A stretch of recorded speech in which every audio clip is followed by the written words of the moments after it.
Hey, it's Conrad Thompson. Thanks for checking out the podcast here on YouTube.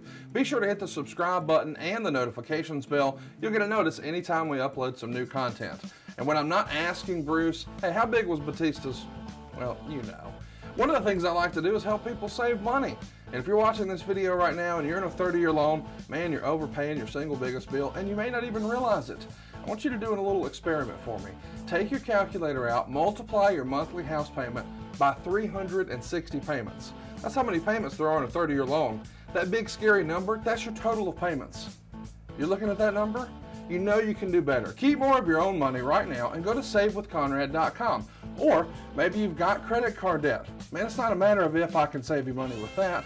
Your average interest rate on a credit card is more than 20%. And by the way, all the interest you pay on those credit cards, it's not tax deductible. Whereas the mortgage interest, well, that is tax deductible. So if you owe this debt, it's up to you how to pay it back. Doesn't it make sense to get the cheapest rate possible and the greatest tax deduction possible? Find out how much money you can save right now for free at savewithconrad.com. You don't need perfect credit. Even scores in the 500s can be approved, and it's no cost out of pocket. But maybe best of all, we're licensed in more than 40 states. We can help more families than ever before. But how much can we save you? Find out right now for free with a quick quote from savewithconrad.com. Hey, it's Conrad Thompson, and you're listening to Something to Wrestle with Bruce Prichard. Bruce, what's going on, man? How are you? Absolutely fantabulous. Well, man, I am fired up about today's episode. This has been a long time in the making. We have enjoyed talking about Shawn Michaels and Sean Waltman and Razor Ramon. And now it's time to talk about Diesel. Pretty excited about this one. It's going to be one of our more in-depth shows. Originally I was going to call this Kevin Nash and the WWE. I don't think I can get to it all, man. When we started putting this format together, we're more than 100 pages deep, and you can see all of the research over at adfreeshows.com. But I think we're going to be able to get the Diesel story in today. Let's jump right into it. June 8th, 1993. This is the write-up from the Observer. Shawn Michaels regained the Intercontinental title from Marty Jannetty on June 6th in Albany, New York at a house show. It was pretty well known Jannetty was just going to be a short-term champion, although short-term being just 20 days was a surprise. Michaels' new bodyguard, Kevin Nash, who hasn't been given a name in the WWF, interfered, causing the win. Michaels and Nash appeared on the June 7th Raw, with Nash still not being given a name and Michaels being acknowledged as new champion. And as a reminder, the backstory here is explained by Meltzer. WCW's Vinny Vegas, who was let out of his contract by Ole Anderson earlier in the week after being asked to be released after being turned down for a raise, which was obviously a ploy since he must have had a WWF spot lined up. And the rumor has always been that Kevin Nash was discovered by the WWF when the Steiner brothers were watching WCW Saturday Night with Shawn Michaels, and Shawn watched and knew he had to have him as his heater. And the Steiner brothers made the connection. How true is that? Do you think that's the way it went down? Shawn watching TV with the Steiner brothers and saying, "Oh, I need that guy." That is the way it went down. That's tremendous. Look, Shawn was hot, but Shawn was also looking for something else. And Shawn was looking for a bodyguard type. And when he saw Kevin as Vinny Vegas, like, hey, this guy fits, and asked Scott and Rob who he is, and they knew him, and the rest, as they say, is history. Do you know the story about Ole and Nash and asking for the release? I mean, supposedly Nash goes and asks for a raise at a time when he knows WCW's not doing that. He's turned down. He asked for his release. I think he insinuates that, he's just going to go back to being a bouncer, or he's got some other gigs lined up. And they give him his release, and he immediately faxes the release to the WWF and already has a spot lined up and is ready to roll. Is that the way you remember hearing that story with him and Ole? I've heard that story. I don't know how all that went down and everything. As far as our stuff, Sean brought the idea, and we took a look at Vinny Vegas and saw, okay, hey, yeah, here's a guy that has a great look. Good Lord, he was huge. The next step was to bring Kevin in and meet Kevin and talk to him. So Kevin came in, met at Vince's house, and Sean was with him. Came up, and, you know, of course, good Lord, Vince took one look at him and was like, holy shit, look at the size of this guy. Plus, he's a charming son of a bitch. Yes. Kevin Nash is an extremely charming individual, and just charmed the hell out of everybody there, which was, you know, Vince, myself, and Pat.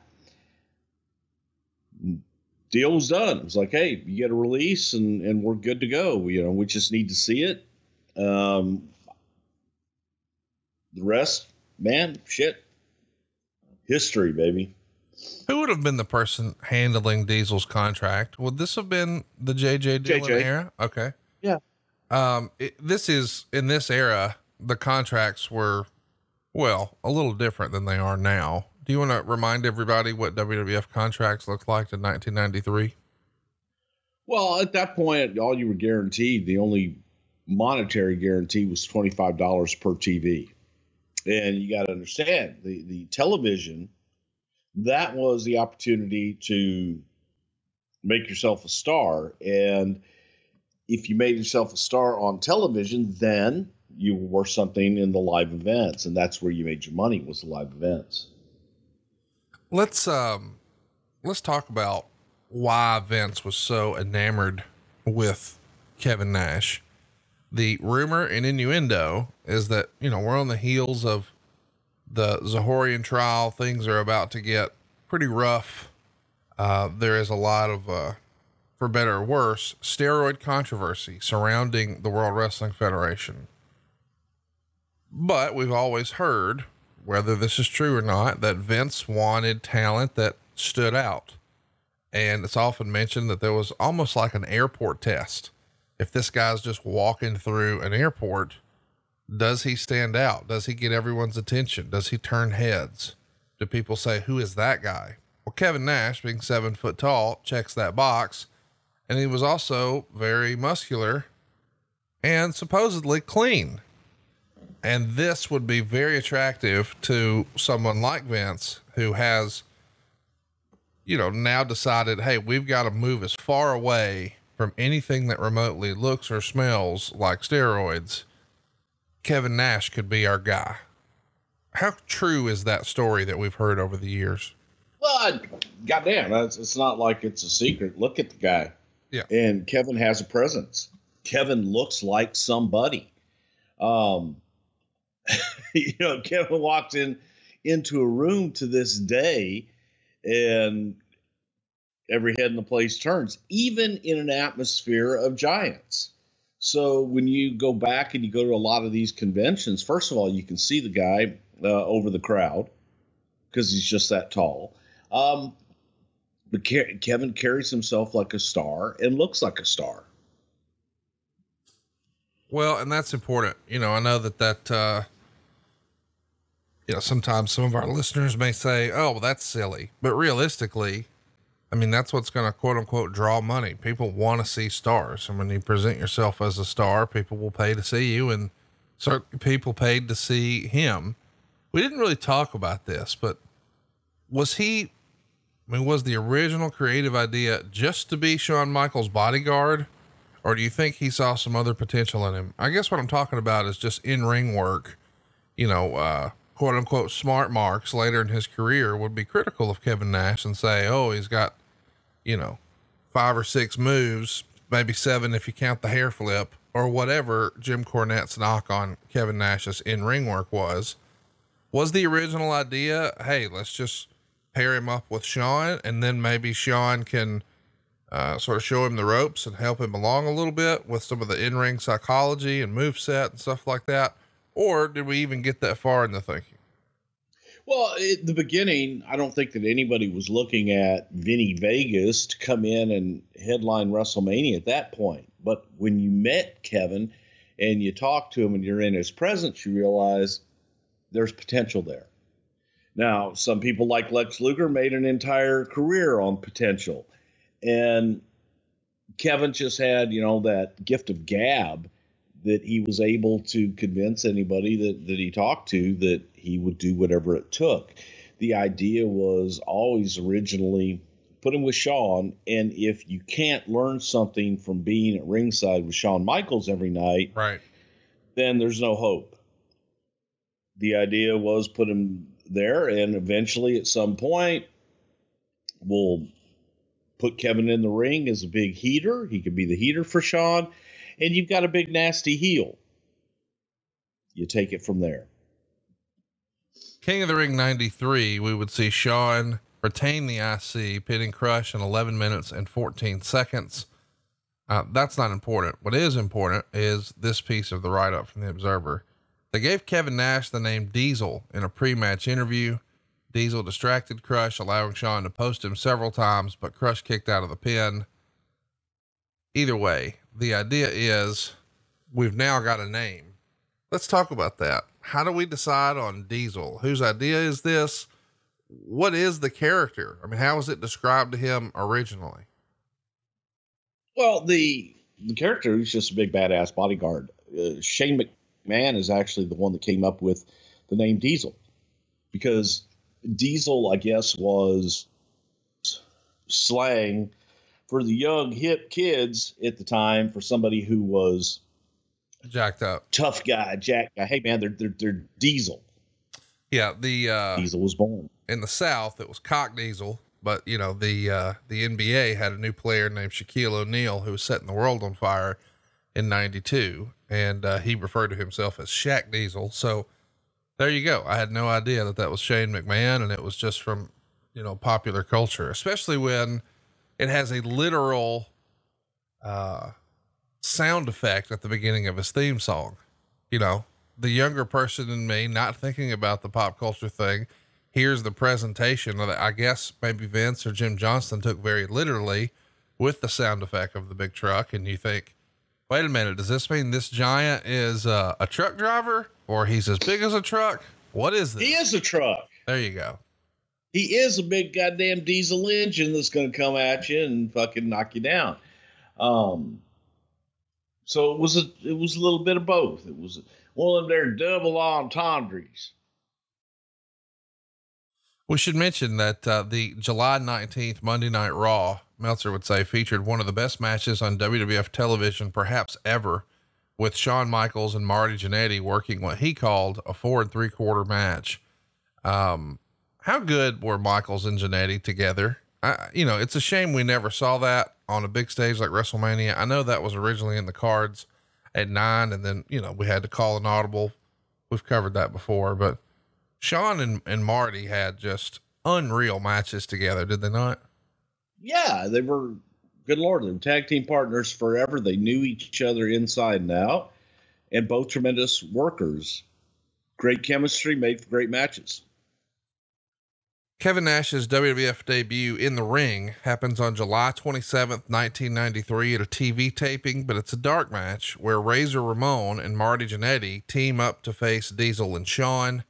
In the match, Jannetty, the babyface, of course, picks up a win over Shawn.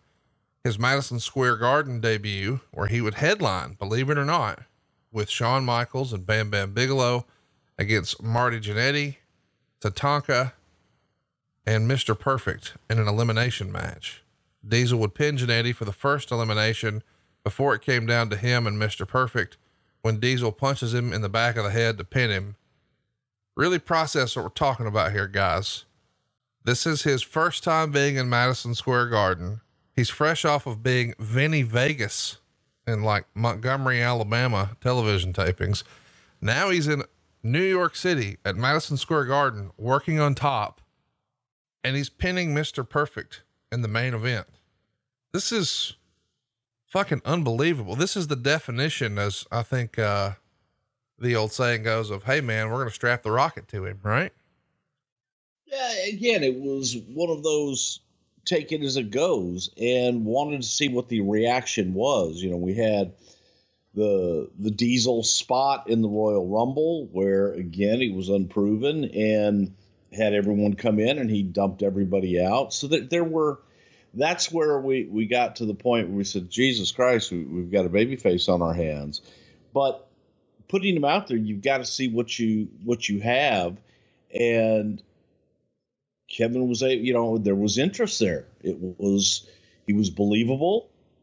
People looked at him and said, holy shit, this guy's something special. And he was something special. At SummerSlam 93, we see what we believe is going to be Kevin Nash's finisher.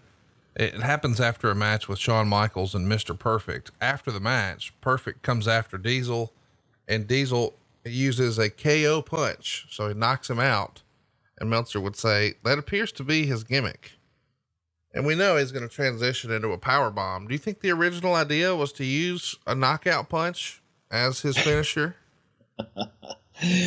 The standing joke with Diesel and Shawn and I was every time that we would lay out a Heartbreak Hotel where Kevin stood up there, Kevin never said a word, and Kevin would always ask, as I laid everything out, he's like, hey Bruce, what do you want me to do? You want me to say anything? You want me to do anything? And I used to just hold up my fist with his black glove and just keep making a fist and hold the fist like the spoiler did, the guys with the heart punch did. And he said, oh, got it. Hey man, is it okay if I do this one time? Like he would stretch his fingers out.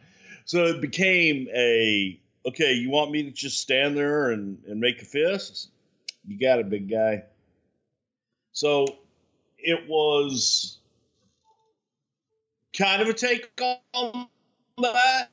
What if it's a knockout punch and he uses the big gloved hand? He's got a hell of a right hand. See how that works. Well, we don't get a lot of time with it.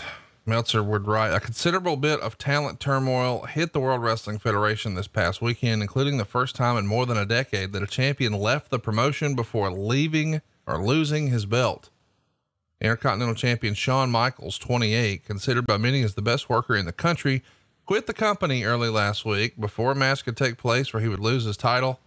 While this was not confirmed, at press time, it was believed that there would be a 20-man tournament for the vacant title on September 27th at the television tapings in New Haven, Connecticut. Man, you got to feel bad for Diesel. He comes in here in June. In 3 months, Shawn's quitting and he's out of here. Where did this leave Diesel? Did you have any conversations with Kevin during this time about, all right, listen, don't worry, Shawn will be back, but here's what we're doing with you? Well, it's one of those situations where I quit, but yeah, okay, you can quit, but doesn't matter. You're not going to go anywhere. You're not going to do anything else. And, you're still under contract, so you can quit all you want. Meltzer even says as much. A couple of weeks later, he says, while the rumors have continued to persist as the reason Michaels quit the WWF, nothing has been able to be confirmed. The storyline reason given was that Jack Tunney suspended Michaels and stripped him of the title for failure to complete his contractual obligations, which sounds like a pretty honest reason. Michaels' departure was first announced on September 27th on Monday Night Raw, which aired live from New Haven. That's where they announced the 20-man tournament. Or 20-man battle royal rather. It is kind of fun to think about the hokey pokey relationship at times between Shawn Michaels and Vince McMahon. And especially during this time, because it was during a time when Shawn would just take his stuff and go home and talk about Vince counting his millions in his ivory tower and you don't appreciate me. And that's where the rumor started about Shawn inheriting millions of dollars from some fan and all that wonderful stuff. So it was just ongoing, and Shawn would go home and they'd make up and we'd move on. Let's talk about how we finish here. We've got a battle royal. The idea is it's going to come down to two guys, and the last two guys are going to have a match, and we're going to decide who the new champion is. It comes down to Rick Martel and Razor Ramon. Razor is the new champ. once Razor goes over, it feels like the natural program would be Diesel, since Diesel was Sean's bodyguard. Why do you think we never got there? I don't think Kevin was ready at that point. I really don't. He still needed more time in the ring, and he just needed more time, more than anything else. Let's keep it going here.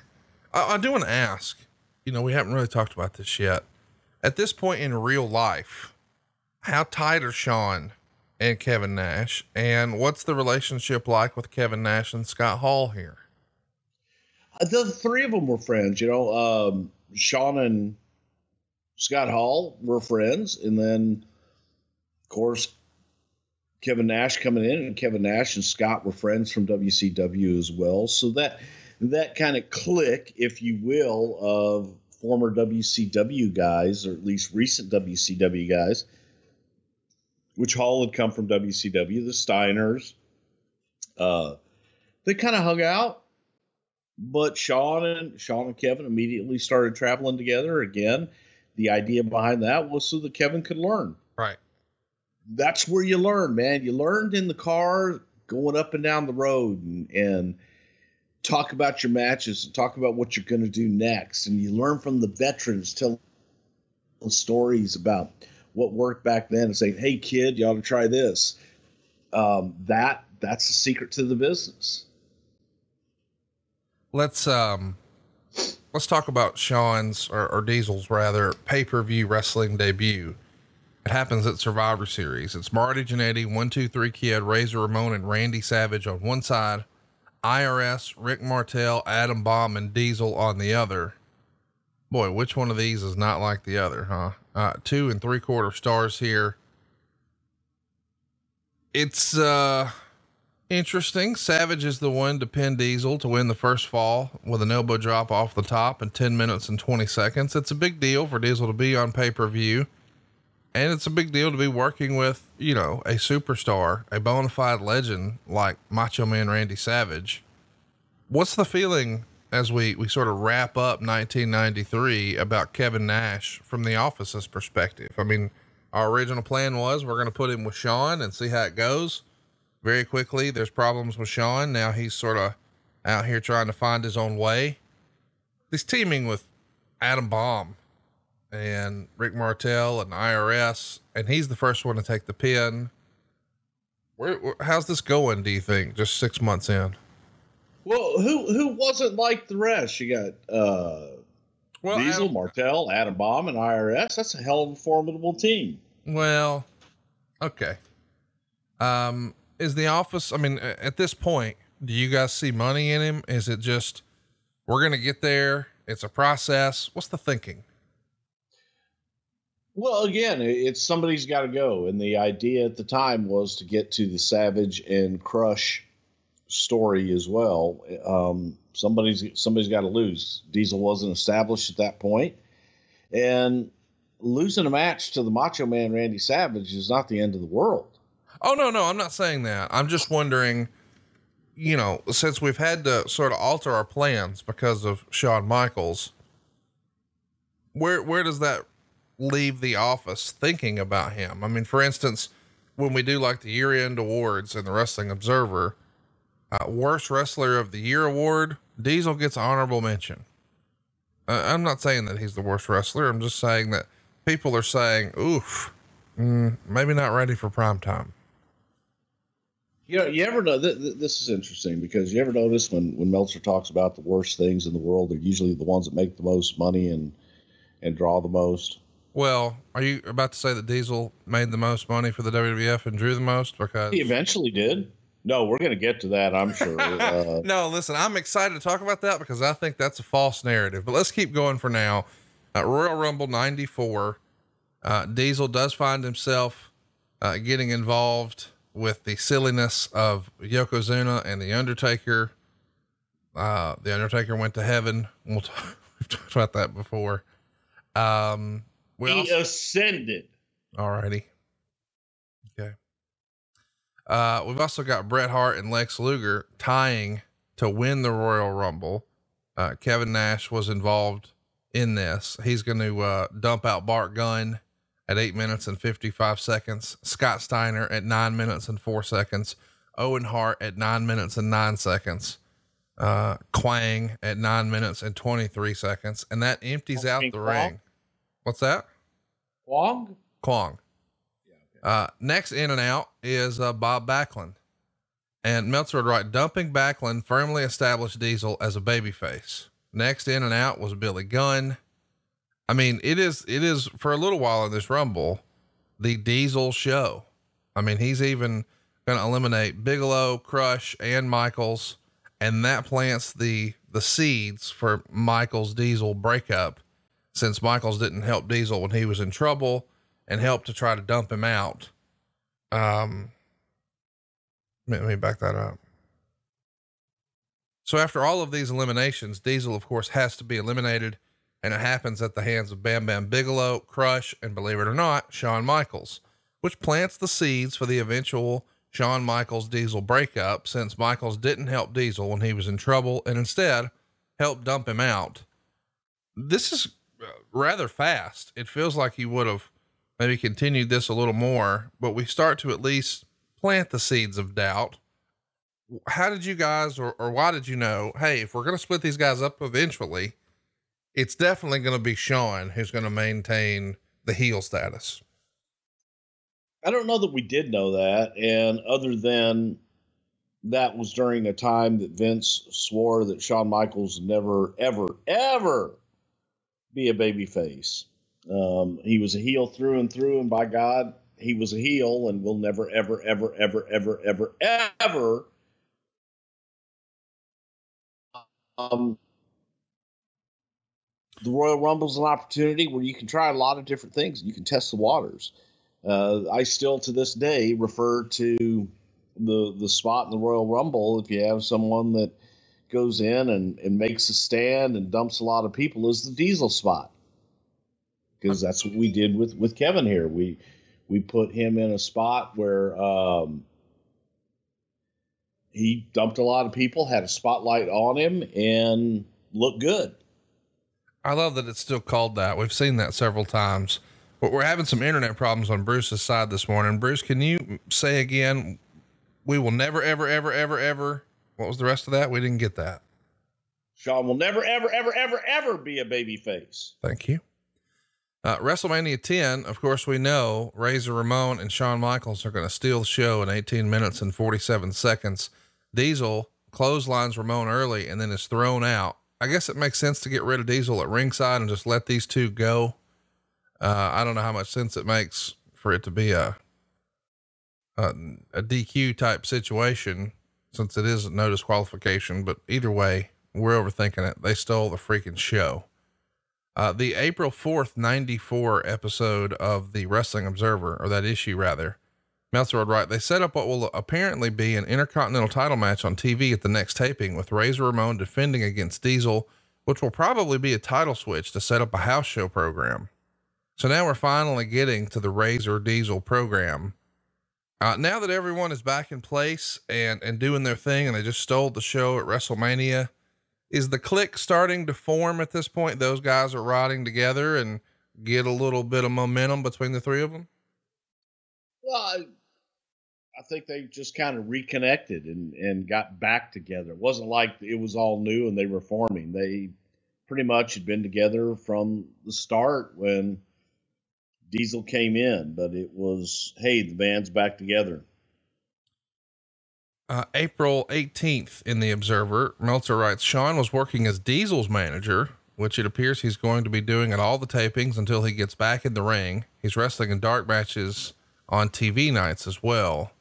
This is sort of fun. You know, originally Nash is brought in to be on the outside for Shawn's matches, and now it's a whole 180 here. What's the, why the decision to have Shawn stop working and get Diesel going? Is it so Shawn can coach him up? Is Shawn nursing some injuries? What do you remember about that? Well, it's still the same thing. It was an opportunity to put Kevin out there and have a real live, honest to God coach on the outside of the ring, calling his matches for him and helping tell him what the hell to do. So who better than Shawn? On the 25th of April, it would be written, Diesel won the Intercontinental from Razor on April 13th at the Superstars tapings in Rochester, New York, in a match that will likely air in syndication during the May sweeps. Finish saw Ramon go after Shawn and was caught from behind and then pinned with the jackknife, parentheses, power bomb. Why here and why now? Was sweeps a motivation, as Meltzer speculated? As far as The title time switch. to put the championship on him? Right. Well, yeah. I mean, I don't know that was why we put the title on him, but I mean, we put the title on him because we wanted to make a change and we were going to do something with Kevin, but putting it on TV on Superstars, that was always during the time of sweeps where we had marquee matches. Yes. Just saying, it's like 3 weeks after WrestleMania 10, you know, where they just stole the show with the ladder match and we're making a change here. This is also the first time that the Observer uses the word jackknife and then in parentheses explains power bomb. How did we ultimately land on that finish? Do you recall? I mean, in WCW, he didn't use a power bomb. He used the snake eyes and things like that, or he would just pick his opponent. He didn't use a power bomb in WWE either. He did the jackknife, and it was because if you watch a power bomb, it's done differently. And Kevin didn't like the idea of somebody's feet coming up and legs coming up and possibly hitting him in the face. So a lot of guys didn't like taking the jackknife from Diesel because he would just let him go. Right. So it was a little different because, man, with the power bomb, and again, a lot of different variations, but like Vader would pick a guy up and drive him down, and that's where the power bomb came from.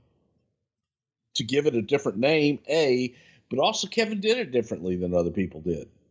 Did it different than Sid. He did it different than Vader, and that kind of helped in this isn't a power bomb, and it wasn't.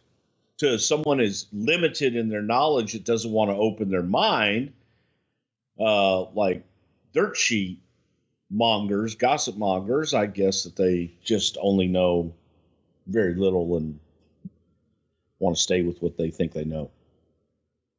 Man, you want to talk about the push. Meltzer would write, the lineup for the second King of the Ring tournament on June 19th from the Baltimore Arena is starting to take shape. The two non-tournament matches will be Bret Hart versus Diesel for the WWF title. He talks about what the other one is, but either way, it's a big move for Diesel to be facing Bret Hart in a world title match just weeks after winning the Intercontinental. I mean, at this point, do you guys start to think maybe we found our new Hulk Hogan? You give him the big push at the Rumble right after WrestleMania. You make him the Intercontinental champion to kick the summer off. He's working with the world champ. This is mashing the gas. Well, again, I don't, even at this point with Diesel, we weren't thinking babyface. We still were not thinking babyface. You're looking at a big monster heel. And obviously the hotter the heel, the hotter the babyface will be. But from a creative standpoint, we're still looking at him as a big, nasty monster heel.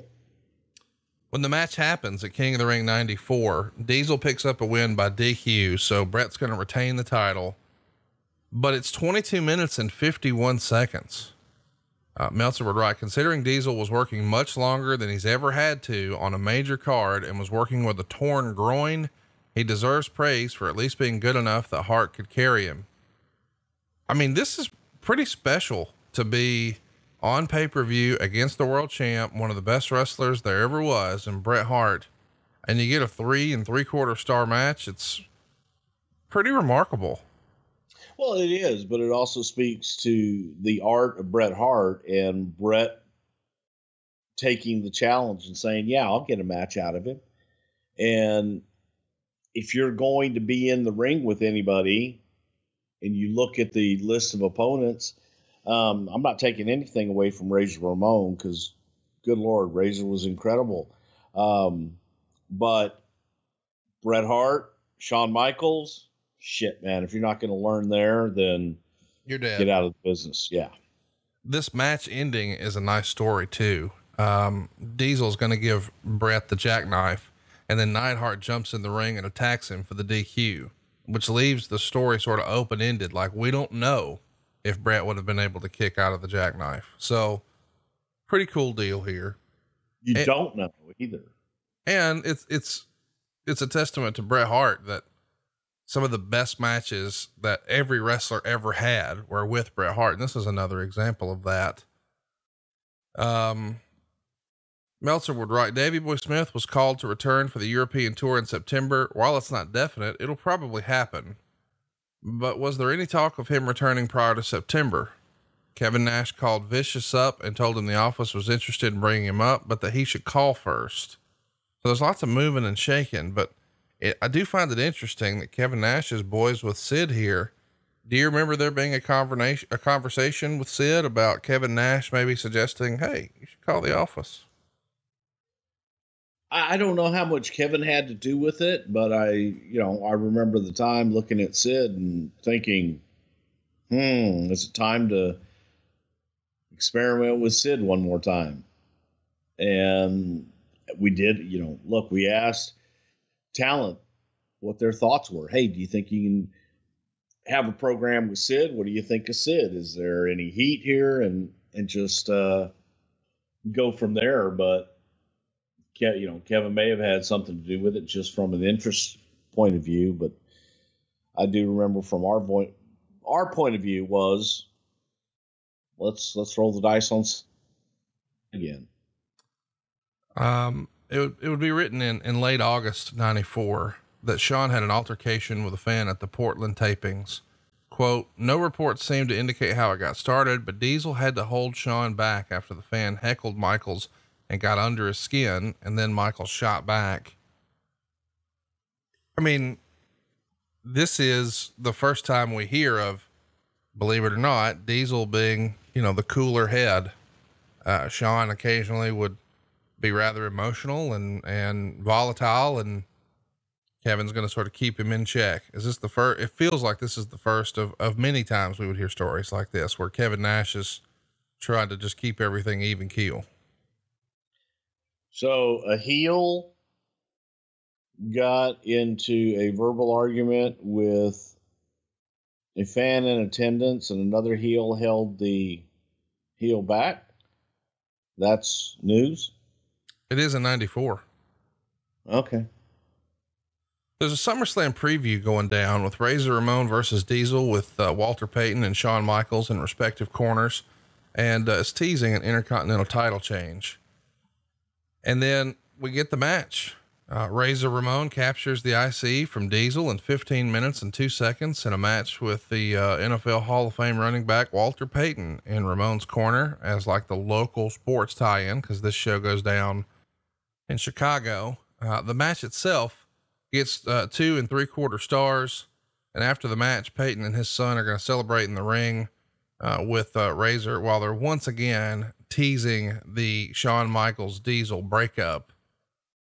It was also worth mentioning, sort of on the march towards this pay-per-view, you guys have Shawn and Diesel appear on Regis and Kathy Lee. What can you tell us about Diesel sort of being a PR guy for you guys? I mean, this is going to be a big part of your role as a top guy. You're going to have to do the media circuit. You're going to have to be a good brand ambassador for the company. You're going to have to present yourself well. And everything we know about Kevin Nash now is that we know he can handle that. No problem. But how reluctant were you to get that started in 94 before you really knew what he was capable of in that regard? Not reluctant at all. Again, I subscribe to the same theory of you put people out there that are going to stand out in a crowd. You don't put the average looking guy on TV with average looking people. You put your larger than life so that no matter what they do, no matter what happens on the show, people are still going to say, holy shit, did you see that guy? Mm-hmm. That was the criterion. That was, Diesel had that box checked easily. In addition to that, he had a pretty dry sense of humor and the gift of gab. So you got to start somewhere. August 28th, the day before SummerSlam, is when we would see Shawn and Diesel win the tag titles. What's the thinking here? We've already got, Diesel as the Intercontinental Champion. We know he's going to drop it the next night to Razor, but coming out of that, I guess we want to have them with a fresh angle. And maybe if there is a storyline twist of maybe they're not getting along, that seems like age old wrestling storytelling. Hey, they're tag champs, but they don't really like each other. Right? Yeah, but they do like each other. It's like a marriage. They're going through a rough spot. And as far as, doing it on a live event you always got to tell that story. You always have to keep it alive, that anything can happen in the live events. And reminds people that we're a touring company. When we come to your hometown, by God, you better not miss it, because that could be the night that Adam Bomb wins. In late September in White Plains, they're doing a challenge and Action Zones tapings, and they taped 3 different Action Zone matches, all of which were said to be great matches, with Michaels and Diesel keeping the tag titles when they would beat Razor Ramon and 1-2-3 Kid. Fans have recently rediscovered that match or these series of matches in more recent years and absolutely love them. How much do these guys enjoy working with each other? I mean, these are the foundations of the Clique, 4 best friends doing what they do best. Yeah. Anytime you get to work with your buddy or your friends, it's, first of all, it's easier, but it's just a shitload more fun. And that comes across in your performance. Working with their buddies. They loved it. Let's just take a pause here and keep in mind that we'll call it early to mid October. At this point in the year, Brett's the champion. He's being built to face Bob Backlund with Owen Hart right behind him. Diesel and Shawn are tag champions. Fast forward several weeks and Diesel's going to pin Backlund in 6 seconds, and Diesel is a babyface champion. When were the wheels put in motion for that? Because it does feel like it happens very quickly from this point. It did happen quickly, and there was a groundswell, if you will, of whatever Diesel was doing. The audience was buying and popping for it. The audience, they were ready for him at that point. And no matter what we did, the audience wasn't going to accept him in any other way other than a badass babyface. So you're left with the dilemma of, do you turn him now or do you wait and fight the tide? And a lot of times, we would wait and fight the tide. This was an opportunity to go for it. Business was what it was. And if you're going to do new, wanted to do new before the push to WrestleMania, and let's get out there. Let's give it a shot. And sometimes you go through those periods where it's like, fuck, man, let's just try something new and see what holds. This was that opportunity. Let's talk about it. It comes out in the Observer on the 5th of December. Diesel became the latest attempt to recreate a Hulk Hogan by capturing the WWF title from Bob Backlund in just 8 seconds with a jackknife powerbomb on November 26th at Madison Square Garden. The title switch came just 3 days after Survivor Series, where Backlund had won the title from Brett and Diesel had turned babyface on partner Shawn Michaels. The quickie title change was largely given away to anyone who could read between the lines on TV Saturday, both nationally and locally in the New York market. On the USA Network's WWF Mania show, it was announced there would be a title match between Backlund and Diesel, replacing the quote unquote injured Bret Hart at the Garden, and that the WWF would open its 900 number line for live commentary of that match starting at 9:30 p.m. Eastern Time. In the New York market, the title change was telegraphed even deeper by announcing that the match was no DQ, no countout, and no submissions, therefore rendering Backlund's finishing chicken wing maneuver useless. Backlund also did an interview for the New York market, complaining that he had trained to wrestle Bret Hart, not Diesel. At a crowd that was announced, or estimated at rather, 7,300, Howard Finkel made the announcement of the match, but stated in a tease that it would be a non-title match, and then corrected himself after a supposed change of plans given to him by agent Rene Goulet. Earlier in the show, Backlund did a live interview to a chorus of heavy boos, claiming that he would be a much better moral leader than Bret Hart, while fans chanted for both Bret and Diesel. The match itself was short, as it needed to be because of who was in there, with all the fireworks adding to the huge crowd reaction for the title change. Later in the show, Diesel came out to thank the fans amongst another barrage of fireworks, and he was called the leader of the new generation on Monday Night Raw, live on November 28th. Nash, who was 35 and billed at 7 foot tall. By the way, he was listed at 6'9" when he played basketball. He grew. Is a Michigan native who played. He was stretched early on and he grew. So he's given, sort of the background. But here's the story. 14 months after you guys bring him in to be a bodyguard, well, he's the world champ. It's a great story, isn't it?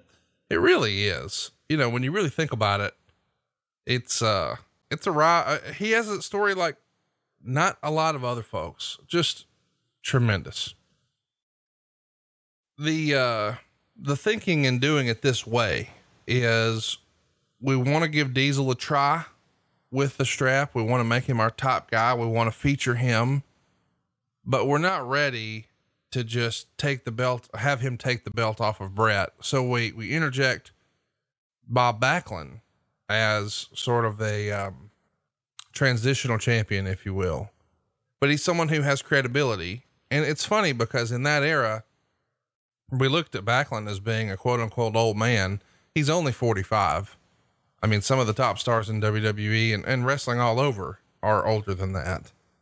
But he's also the former WWF champ from 78 to 83. So he has a lot of credibility. One of the hottest heels in the business at the time. I guess what I'm driving at is. Okay, two can play that game. Okay, there we go. Let's do it. Let's talk about it. Why the pivot away from Bret? It feels like Vince was trying to make Bret the next Hulk Hogan. And you've often talked about here on the show that internally you guys would say, what would we do if it was Hulk? The idea being, let's not change the way we market or present our main attraction or our top star or our champion. Let's keep doing it the same way. But it can't be argued that business is not exactly booming under Bret's title reign. For whatever reason, it's just not having the same success that maybe they had with Hulk Hogan before. And maybe the business is cyclical, which feels a little bit like a cop-out, but it is something that's been said in wrestling for a long time. Maybe fans just weren't into Bret Hart. Maybe they did want a more larger than life sized individual as opposed to a great technical wrestler. Is that the thinking on Vince's side? I mean, if you had to get into his head of why he would pivot, let's forget Bob for a minute, why he would pivot from Bret to Diesel. Is it because he thought, well, they're just not buying the great technical wrestler. He'll still be near the top of the cards, but we've got to have a monster, a larger than life individual to be our new sort of Hulk Hogan? Well, the answer to that is business was not good, and we did need to make a change. You look at your roster, you have your players, and you've got to be able to play with what you have. Looking at the list of people on there, Razor Ramon was considered. But Kevin was hot. Diesel, that character, he was red hot at the time. And that was based on the other things that we were doing with him, where he wasn't even necessarily featured. But he, the experiment, putting him with Shawn and doing that, it was working because he was over and he was getting to the point where he was probably the most popular guy on the card each and every night. Business, nobody was setting anything on fire. And it's interesting, because we have talked about, what would we do if it was Hulk with the Bret deal? I think that changed here from the standpoint of Hulk's Hulk. Warrior was Warrior. Savage was Savage. we have to treat each individual, because if everybody's treated like Hulk, then everybody's going to be compared to Hulk. Right. And here we are in 2020, and I think people are still compared to Hulk, because Hulk was the first. Hulk was the biggest at the time, and just the longevity of Hulkamania and the phenomenon that is Hulk Hogan. So it was easy to compare. This was a point where, right or wrong, that at least we were looking at, let's do what we would do for Diesel and try that route. Well, they do. I guess we should mention that, there's a big tease happening, right before this goes down at the Survivor Series. And it's about whether or not Diesel really is a good guy. And if you were watching at home and you showed up at MSG, maybe you had a different opinion of Diesel. So the way we're getting him ready for this world title thing is with one of those elimination matches at Survivor Series. It's the bad guys on one side, the Teamsters on the other. The bad guys are Razor Ramon, 1-2-3 Kid, Davey Boy, and the Head Shrinkers. Across from them, the Teamsters, that's Shawn Michaels, Diesel, Owen Hart, Jim Neidhart, and Jeff Jarrett. Of course, somewhere in here, there's real problems. Shawn Michaels is going to throw the tag wheel on the ground and make it clear he wants nothing to do with Diesel again. And Meltzer would be critical of this in his write-up. I think, let me find the phrase that he uses here. It wasn't exactly, overwhelmingly positive. The Diesel turn was well done, although the match was a major disappointment. None of the matches were particularly good, and the second match was particularly awful. While most liked the Hart Backlund title match, I was bored to death by it for the first 25 minutes. Meltzer was a little critical of Brett and Backlund, but he did think that maybe this turn, this split, this breakup, which everybody knew at this point was inevitable with Shawn and Diesel, I don't know, was a little less than ideal. What'd you think of the way everything went down with Diesel and Shawn at Survivor Series? Again, it's a chapter in a story. So I thought it was well done because it got people talking, and it was a natural progression of the story. So to take the next step, you've got to have spats along the way. And this was one of those spats along the way. Let's keep it going. Let's talk about what's going to happen with Diesel now that he has the world title and seemingly he's got real problems with Shawn Michaels. We're back doing a live Raw on the 28th, and Diesel does an interview, which Meltzer says was entirely too long. And he says, quote, "He isn't as smooth at all at trying to be a babyface. That isn't to say it's not going to work, but if the Diesel thing is going to work, they have to be careful and leave it in short doses like 911 and ECW, because it won't work if they keep the matches and interview. If they don't keep the matches and interview short, his weaknesses will be exposed if they aren't careful. And a great deal of his charisma was his ability to stand there and do nothing and take the rub off of Michaels. The gist of it was he'd give Bret Hart a title shot." This is interesting commentary here, I guess, in that we're saying, hey, we do have somebody who has a real upside and real potential, but maybe he's not ready to go out there and do a long interview all by himself. Is that a fair criticism, do you think, at this point of his run? I think that what we did with him was not good. This is another example of, and I'm going to pick on Jim Ross here for a second. We, all of a sudden,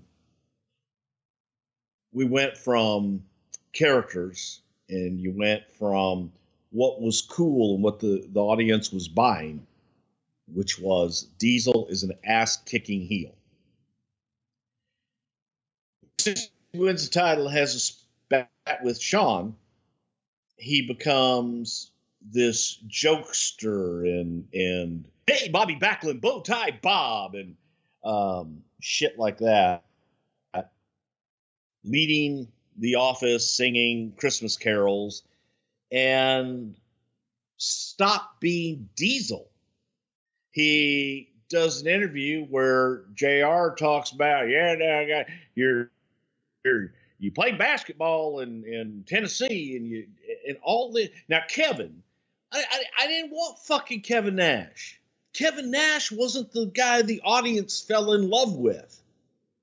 They fell in love with the nasty heel Diesel.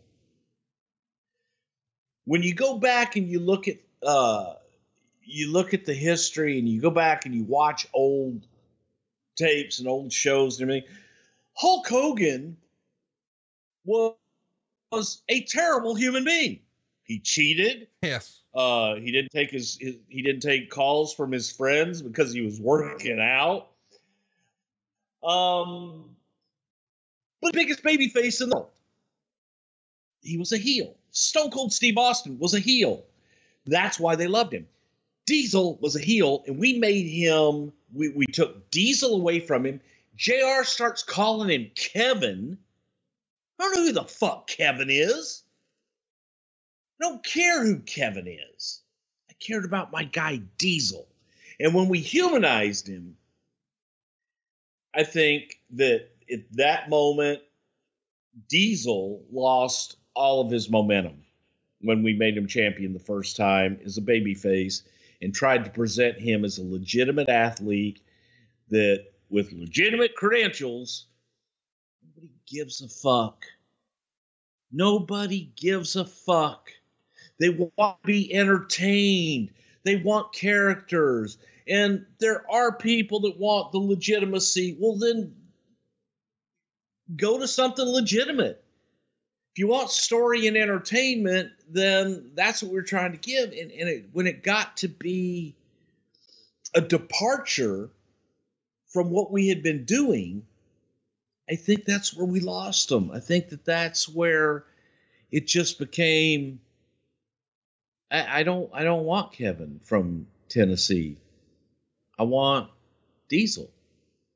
I want the badass. Well, but let's talk about that. I mean, isn't this something that Vince would have had to co-sign, or did JR just really? He did co-sign it. And and again, it sucked. It sucked. He did. And you know, they're different factions pushing different things. I made the argument, and I was countered with, goddamn, you got to be real, and we've got to present him in a different way, and all this other shit. And I was like, yeah, okay, but that's not the guy that we've been presenting all this time. That's not the guy the audience got behind that made us say, maybe we've got a babyface on our hands. Maybe we've got a guy that we can push and make larger than life. We took him from being a larger than life character and made him the guy next door that goes to college and plays basketball. Wasn't good enough to go pro. Didn't play for a major university. And I'm not knocking anybody that plays college athletics in any way, shape, or form, because that's a different level than, hey, by God, I made the high school football team or the basketball team. Hell of an athlete. But if I want to watch a mediocre basketball player, you can watch that all day long somewhere. If I want a larger than life kick-ass fucking Diesel, that's my guy. Not the guy that fucking went, in a dorm in East Tennessee, and the idea I just hated it. I fucking hated it. I think what you're driving at is, if the guy was Michael Jordan, then let's exploit that. But if he wasn't, then let's make him the Michael Jordan of this. Okay. Just freestyling. Yeah. I mean, that's true. If he if he were Kurt Angle in college, that's different, That's different. But it's like saying, well, went to San Jacinto Junior College, and man, I was a professor at San Jacinto Junior College in Houston, Texas. Okay, I had tenure there. And you were doing this while you were. I never went a day to. I never went one day to college. but yet I taught karate in San Jack Junior College and fuck, come on. Wait, you actually taught karate? Conrad? I know. I'm a 3-time black belt Hall of Famer. I just assumed that meant you wrote 3 checks. I mean, there's actually some kids out there who think they're badasses because of you. Yeah, as a matter of fact, Daniel Knight, I took him and turned him into a badass. Now he's like a badass lawyer. He was one of my students when he was 5 years old in Friendswood, Texas, which was the first class that I had. On down the line, man, it's a whole fucking list of them. Wait, hang on. You were teaching 5-year-olds how to, there's so much we got to talk about this another time. Oh yeah, man, dude, let me tell you something. Bill Gray and the American Society of Karate, they knew what they had. Okay. But yet I don't dwell on my 3-time black belt Hall of Fame career, in that world, because now I'm in another world. I don't talk about starting karate in 1970 and getting my black belt and 3-time black belt Hall of Famer and teaching karate and all of those things like that. You know why? Because nobody gives a fuck. Okay. Listen, they do take some of the, some of what Meltzer said, hey, this might work if we keep it short. That's actually what you guys wound up doing. The first tour of house show dates happens in upstate New York, and in all 3 cities, Diesel beats Bob Backlund in 30 seconds. And then jackknives both Owen Hart and Jim Neidhart when they do post-match run-ins. He leaves all 3 laying. He gets huge pops when they come out and when he leaves them laying. You know why jackknifed those 2 guys? Why? Because after Bob Backlund took that first jackknife in the garden, he said he's never going to fucking do that to me again. Really? Yeah, Bob wouldn't take any more of those jackknives. Is that a real story? That's a real story. Bobby didn't like the way that he landed him and let him go and landed right on his tailbone and said, I'm not doing that ever again. Wow. Look, it's been written. Let's just talk about it. That, well, I don't know that we agree with this. I don't think I do. I think there's enough evidence otherwise, and I don't think it's necessarily a fair statement even if it were true, but Diesel has often been referred to as the worst drawing champion in WWF history. And in my notes, I want to ask, when did you start to notice a dip in house show business? But if you remember, when he won the fucking thing at MSG, there's only 7,000 fans there. And 7,000 fans in Huntsville would be a hell of a house. 7,000 fans in Madison Square Garden means you probably lost money running the damn building. Chat me up. When did you notice that business started to take a dip? Because that certainly became the narrative. And I'm sure we're going to talk about that for the rest of this episode about whether or not that was a fair criticism. I think it was a fair criticism, but business overall was the shits. Kevin was just the mascot for it. But I mean, you started this by saying, yeah, we made the switch. We needed to get it off of Brett because business was down. So it's not like he inherited this gold mine. We're not fresh off WrestleMania 5 and then Diesel just spiraled it. The shit's already going down and we're starting to look for other alternatives. What about this? And unfortunately that wasn't the magic bullet. Yes. And people put the heat on Diesel. I did. I remember the night that we went to shoot the angle with Goldust and Razor in Portland, Maine, or Bangor, Maine. And Vince was in with Razor and Goldust or whatever. And I'm outside with Hunter and Diesel, and Diesel says, I'm the lowest earning WWF champion of all time. I said, well, it goes hand in hand with the lowest drawing WWF champion. And Kevin and I had a few heated words at that point. And you look back and it's true. Yeah. The business, but you can't, when you truly look at it in hindsight and you look at it with fresh eyes in a fair assessment, he didn't inherit. No, he didn't inherit anything. He inherited the championship at a time where the business was at a low point, and there wasn't an awful lot for him to work with from that point moving ahead. And I think that as time went on, Diesel did become a draw, and he did get into a position where, yes, he did draw money, and obviously did well enough that he was able to parlay that into a hell of a deal at WCW. So as much as, I've picked on Kevin before and I picked on, Diesel and all that shit, make no mistake about it. You can't put all of it on him. And he was doing what he was told. He was still green and doing what he was told. And that falls on us. That falls on us from the creative people that were allowing it to happen. And I was a part of that. And as much as I would say, God damn, man, we got to get back to Diesel. Nobody gives a shit about Kevin. Eventually we did. And I do think that when we finally got back to that asshole kick-ass Diesel, that it made a difference. I really do. Because then people, once you gave him his edge back and gave him his assholiness back, they cared. That's just me.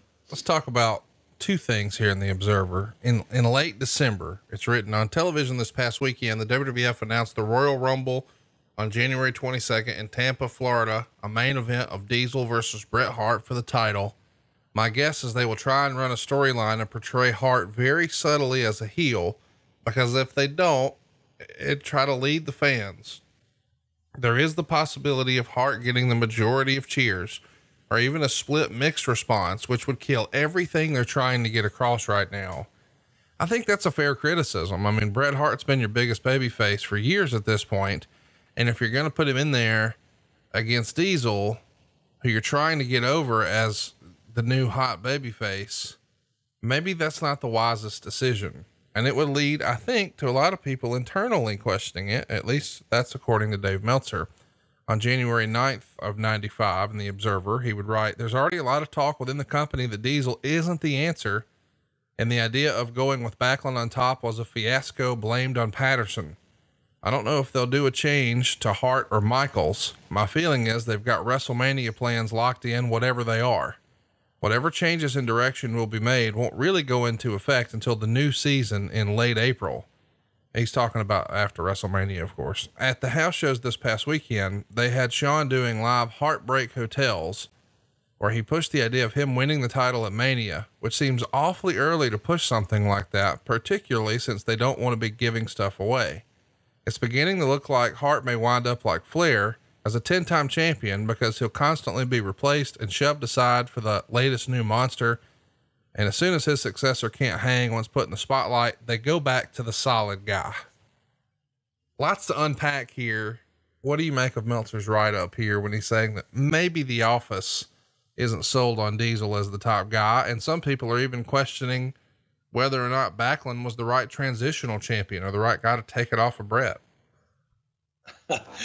Well, again, I think it was way too soon to judge at this point. And the funny thing, blame being put on Pat Patterson is hilarious, because that was something that we all talked about, and that blame can be shared if you want to call it blame, but that decision was shared amongst all three of us. And that was a decision that we, pondered and went over tremendously, a tremendous amount of time, just kind of thinking about it and what could we do. So that doesn't go on Pat. And it was an experiment, and it's something that I don't think, again, business was just not good.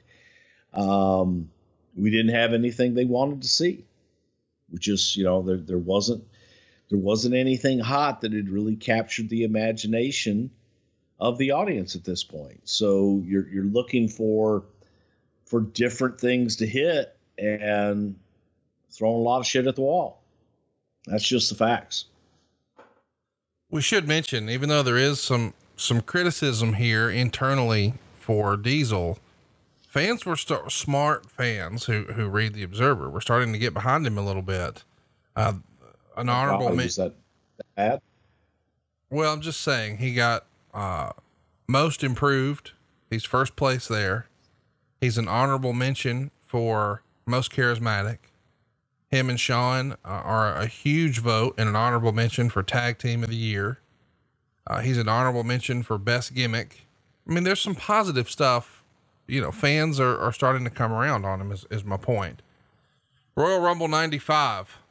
Here we go. Diesel retains the WWF title, going to a no decision with Bret Hart in 27 minutes and 19 seconds. This is an incredible story. 4.25 stars. Of course, there's going to be lots of silliness here with Shawn Michaels doing a run in, Owen Hart coming down. Eventually Shawn, Owen, Backlund, Jarrett, Rhodey, they're all doing run ins and attacking both guys. It's, apparent that Bret Hart can have a great match with Diesel here, but a schmoz finish, which makes me wonder, why book it in the first place? What's the thinking here? It's an interesting matchup, and you didn't want to give away your WrestleMania attractions yet. We're trying to get to Bret and Backlund at WrestleMania and Diesel and Shawn. So you don't want to put out your WrestleMania attractions here. So you got to do something in the interim. And it was an interesting match that you couldn't call. Let's talk about something that comes out. Oh, by the way, even though we sometimes say, oh man, that finish, 4.25 stars here. If you're just wanting to see what Diesel was capable of here in early 95, go watch this Bret match. It is a very good match. Of course, we know that Bret's probably the architect for that, but the point is together they can have a great match.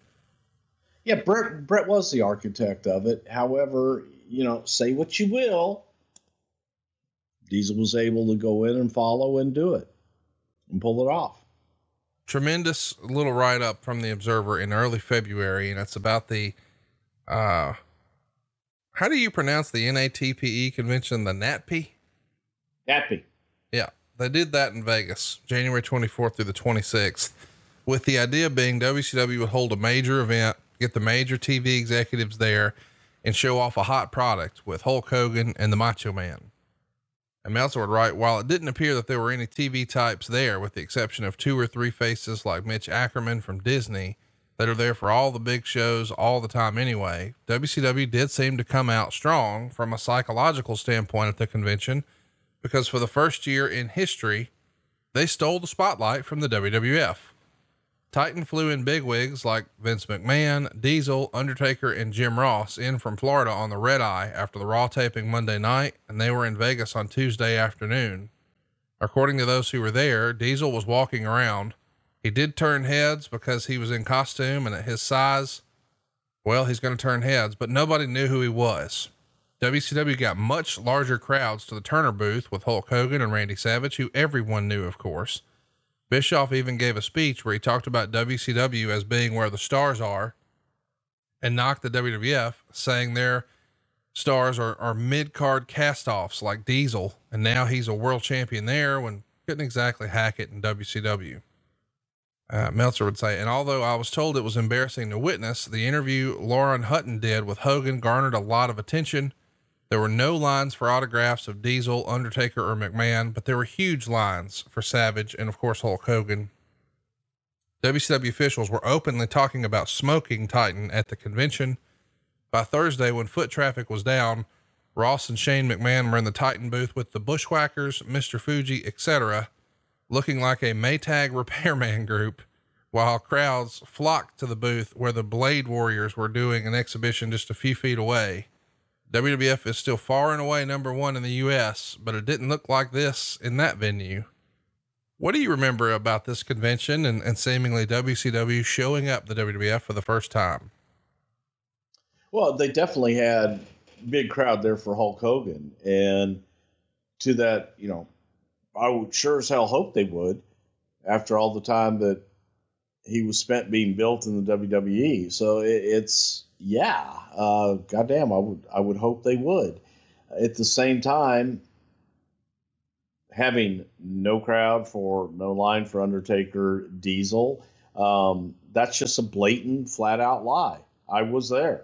I don't know if Mr. Gossip Monger Dirt Sheet Writer was there or not, but I was. And there were lines for them. So that's just a difference in facts.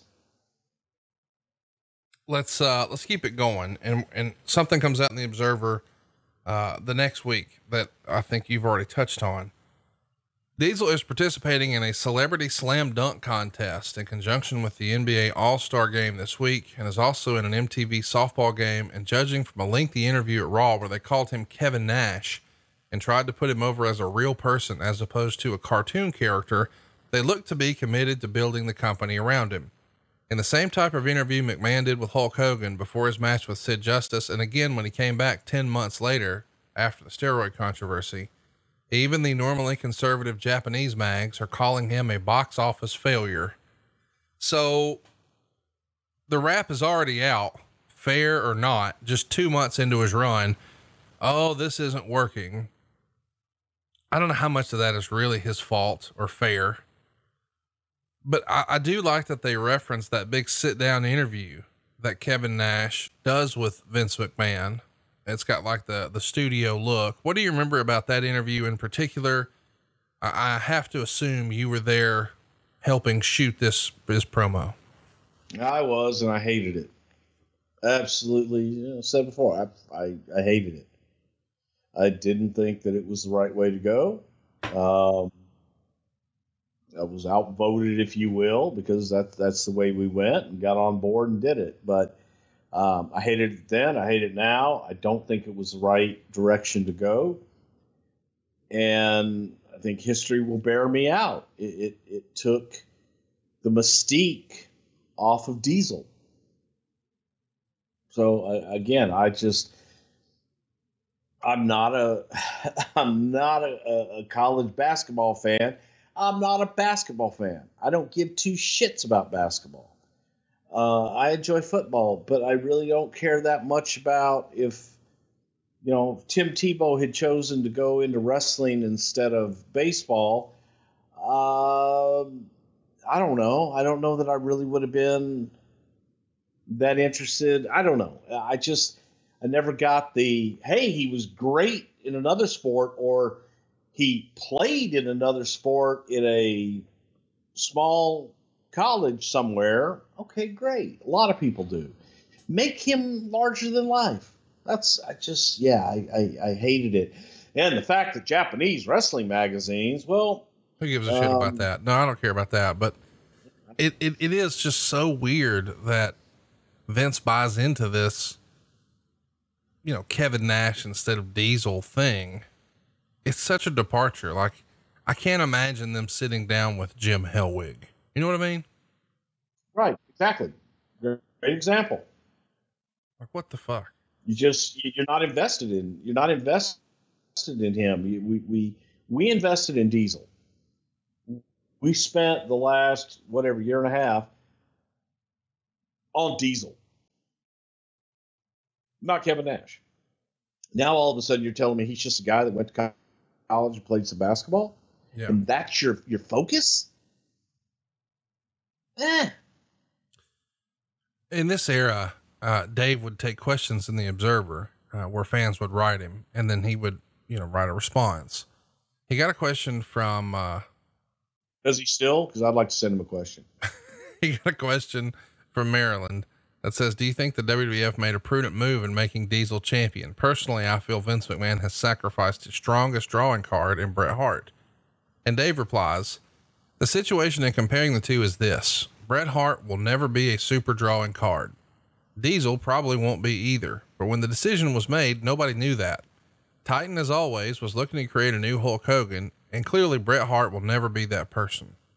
Nobody else may be for a long time, but someone saw this gigantic guy was getting great crowd reactions as a heel and appeared to have a lot of charisma. So at the time it looked to be at least a decent gamble, and nobody ever struck gold in pro wrestling without having to gamble on pushing unknowns to the moon at one point or another. Usually it doesn't work, but all you need is one success. Thus far it hasn't succeeded, but Hart also hasn't been sacrificed. If it doesn't work, they can always go back to Hart in a credible manner. I know that you hate Dave Meltzer's assessment a lot of times, but dude, he just hit the nail on the head here. Did he not? Yeah, he did. The build to WrestleMania 11 is now on. It looks like Diesel is going to be the headliner because he's the champion, but perhaps some of the criticism or maybe the poorhouses or whatever, that's what I want you to fill in the gaps for. If Diesel's our guy, why do we then say, okay, we're going to have him on top. We're going to have him in a world title match. We're going to have him working with Shawn. It will be a great match, but it's not going on last. We need a little celebrity injection. We're going to go Bam Bam Lawrence Taylor. Yeah. I'm just curious. Do you think, did Vince feel that was necessary because the houses weren't up? I mean, if Diesel would have came in and instead of having 7,000 at the Garden, now we've got 12,000.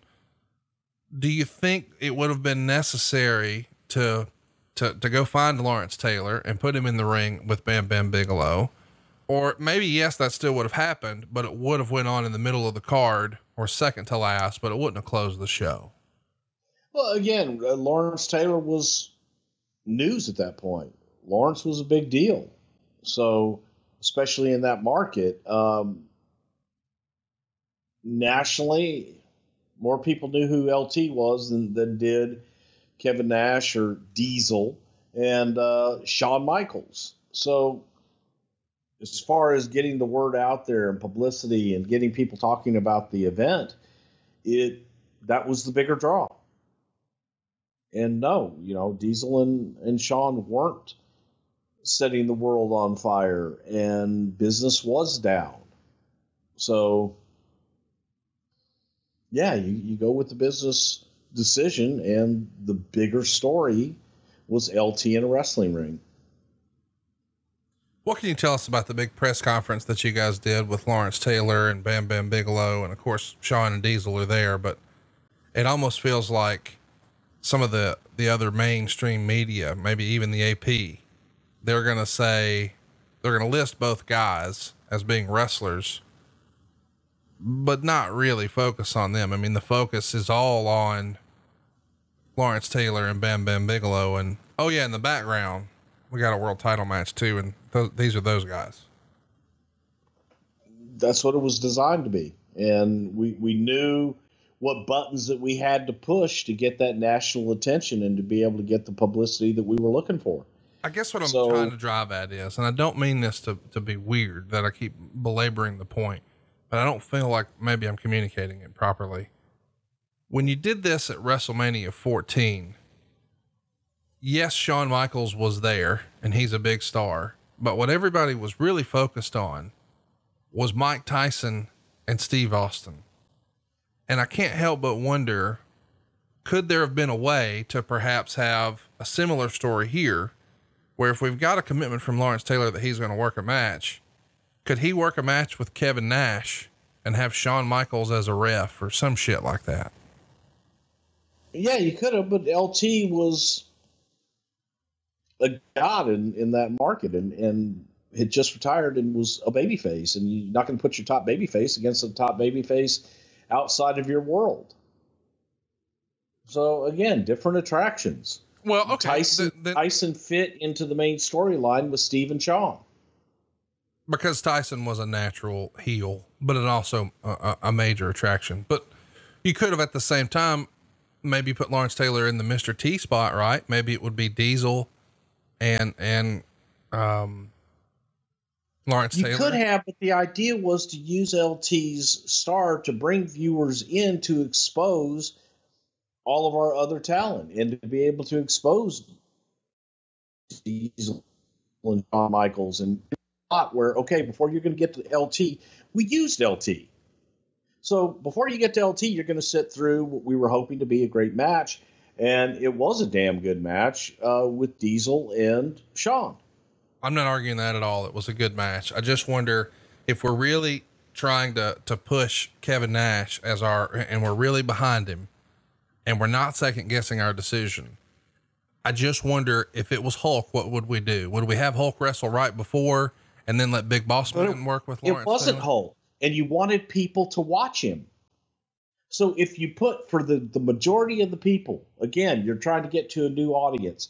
So if you want to expose it to a new audience and you put what that new audience is tuning in to see, they've seen it. Now they're going to go away. I've seen LT and okay, but now I'm disinterested in the rest of the shit.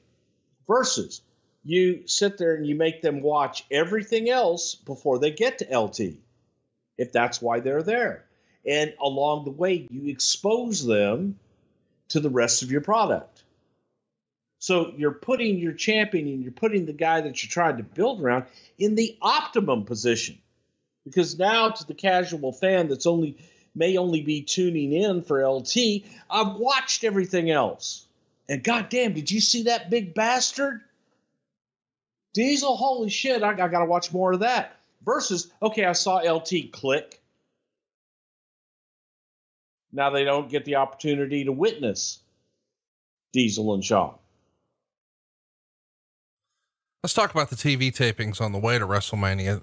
Meltzer would say Diesel did an interview with Vince. McMahon was carrying the interview, which was going nowhere, with Diesel saying things like, if Shawn Michaels played baseball, he would have hit 400, and calling Shawn the best athlete in the world today. Finally, Shawn and Sid come out, and Michaels makes the interview basically saying, unlike Diesel, who had things given to him, he had to work his way up for 7 years to reach this spot and promise the performance of a lifetime. Isn't it a little counterproductive for a heel to be saying this to a babyface? Yeah, I'm not crazy about that. Let's get to WrestleMania 11. The best match poll in the Observer had it as Shawn Michaels and Diesel. No surprise there. They get plenty of time. They get a 4-star match. It's 20 minutes and 35 seconds. We've covered this a million different times, but Diesel retains. Lots of celebrities. They threw everybody at it, including Jenny McCarthy and of course Pamela Anderson. But I mean, Nicholas Turturro and Jonathan Taylor Thomas. I mean, we're just crawling with celebrities. Shawn is a little irritated with all the ringside photographers. Diesel would be critical of this match later, saying Shawn was trying to blow me up and he was trying to make me look bad and embarrass me. And he took my finish shitty. Diesel was not really, pleased with Shawn sort of showing ass here, but they still had a 4-star match. Really good match. What'd you think of this one?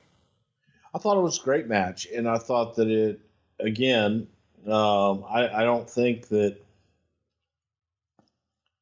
Shawn was trying to show Diesel up. I think that Shawn was trying to get the best out of Diesel and trying to push him to be the best that he could be. But Shawn stole the show.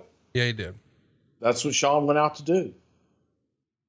That's what Shawn does. He goes out to steal the fucking show. And he did it here. I want to hit you with this. Meltzer would write, the top foreign star today in the Japanese wrestling scene is Steve Williams. And he's the subject of much speculation after missing All Japan's second most important tour of the year, the Champion Carnival Tour. All that is known of the situation is that Williams arrived in Japan on March 20th, but returned home without leaving the airport. Rumors immediately began flying that he had either jumped to New Japan or the WWF, although at the time, neither group had even made any contact with him to the best of our knowledge. It is known that the WWF is very interested in him as a top heel and that they are short on that side, even shorter now with recent turns, but he would likely be given a serious program with Diesel. Do you remember Dr. Death even being discussed here in 95? No, I'm sure that Jim Ross would always want to have Doc. But no. Let's talk about the post WrestleMania press conference. The company is going to claim that WrestleMania 11 would be the highest grossing wrestling event of all time, which Meltzer would say at no point was even a remote realistic prediction. And he says the final buy rate appears to have fallen short of even the most conservative predictions. And he says, depending on who you want to believe, it gets somewhere between a 1.3 to a 1.8 buy rate. And at a cable convention the past weekend in LA, the fact that the show quote unquote flopped despite so much mainstream publicity was a leading topic of discussion. What do you remember about the disappointing WrestleMania 11 buy rate? And what did this, is there a lesson to be learned from WrestleMania 11? I mean, sometimes when there are missteps in business, we say things like, oh, this is a teachable moment. Did Vince have a takeaway from WrestleMania 11, perhaps being a bit of a disappointment? I think that it just wasn't good. It just, overall, the product and our business in general wasn't good. And we could have put the rematch of Hulk and Andre, and I don't know that it would have mattered. So, the teachable moment there is sometimes life sucks. and yeah, the LT stuff in that market, I think did do something, and it meant something, but outside of the New York market and outside of the Northeast and outside of the true diehard NFL fan base, yeah, didn't mean that much. So yeah, you live and you learn.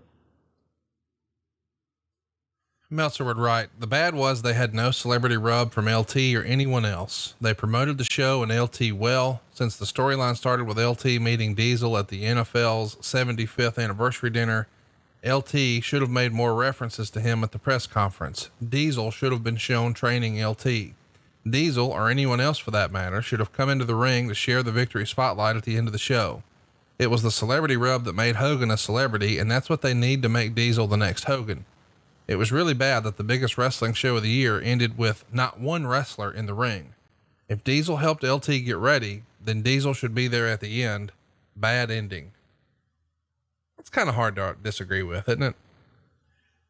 No, because that's what we had built, and that's what we had promoted, and that's what we delivered.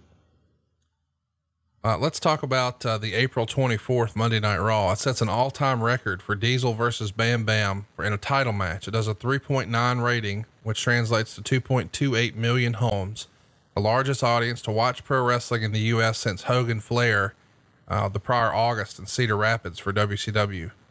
Other ratings that weekend were like 1.7 for Action Zone and Mania.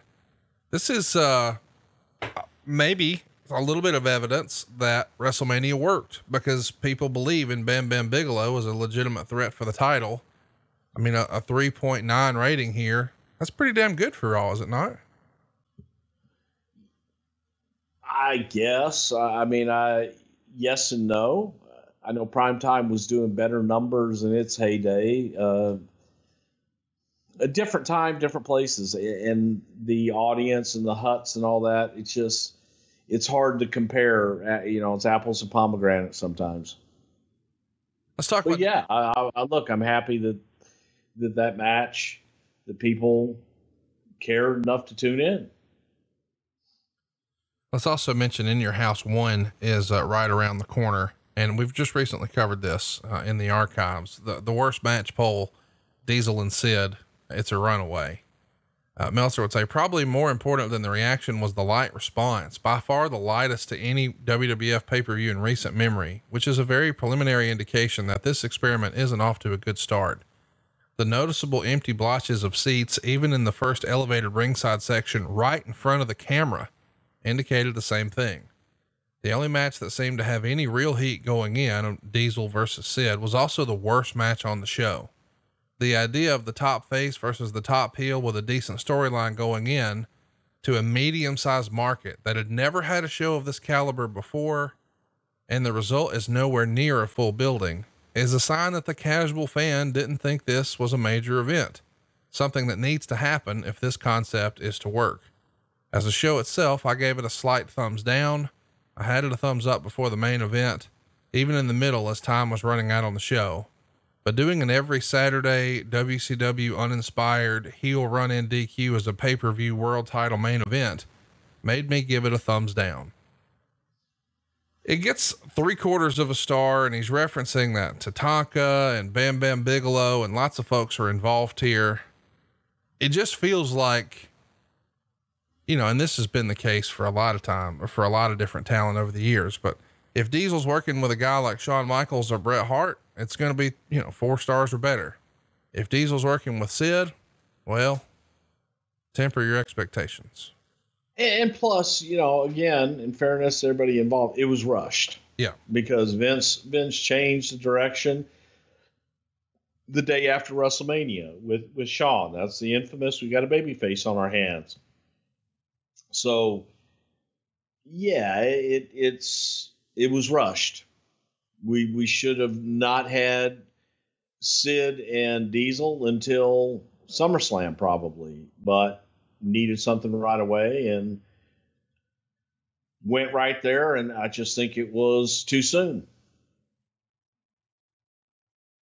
It's pretty big news in June when, the WWF pulls off a major coup with NBC. They're going to broadcast a 1-hour special on June 4th, where they're going to air Lawrence Taylor and Bam Bam Bigelow and Diesel and Shawn from the WrestleMania show.